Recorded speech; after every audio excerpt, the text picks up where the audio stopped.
BJP. സംസ്ഥാന അധ്യക്ഷൻ രാജീവ് ചന്ദ്രശേഖർ നിലമ്പൂർ മുനിസിപ്പാലിറ്റിയിലെ അരുവക്കോട് കോളനി സന്ദർശിച്ച് എൻ.ഡി.എ സ്ഥാനാർത്ഥി മോഹൻ ജോർജിന് വേണ്ടി വോട്ട് അഭ്യർത്ഥിച്ചു.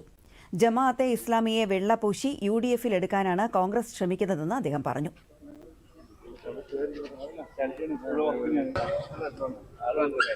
വികസനം ഇല്ലാത്തൊരു 9 കൊല്ലാണ് ജനങ്ങളെ തെളിയിപ്പിക്കാൻ ഞങ്ങൾ ഇറങ്ങുമ്പോൾ LDFന് കുറച്ചെല്ലാം ഒരു പ്രോബ്ലം ഉണ്ടാവും. അതിൽ ആർക്കും ഒരു സംശയം ഉണ്ടാവാൻ പാടില്ല. ഇതിനെ എക്സ്പോസ് ചെയ്യും. 9 കൊല്ലം ജനങ്ങളെ വിശ്വസിച്ചിട്ട് ബഹുമാന മുഖ്യമന്ത്രിക്ക് ഒരു അവസരം കൊടുത്തു, 2 അവസരം കൊടുത്തു. ഒന്നും ചെയ്യാത്ത ഈ 9 കൊല്ലം, ഈ ഒരു ദശകം ഞങ്ങൾ എക്സ്പോസ് ചെയ്യുമ്പോൾ അവർക്ക് കുറച്ചെല്ലാം ഒരു വേദന വരും.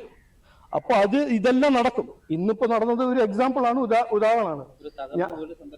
അതാ അവർക്ക് അതല്ലേ അവരുടെ ഒരു നെഗ്ലിജൻസിന്റെ ഒരു ഉദാഹരണം, ഒരു എക്സ്പോഷർ അല്ല അത്.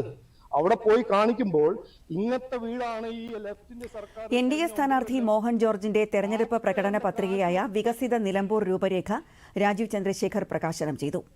വികസിത നിലമ്പൂർ രൂപരേഖയുടെ AI സാങ്കേതിക വിദ്യയിൽ നിർമ്മിച്ച വീഡിയോയും ചടങ്ങിൽ പുറത്തിറക്കി.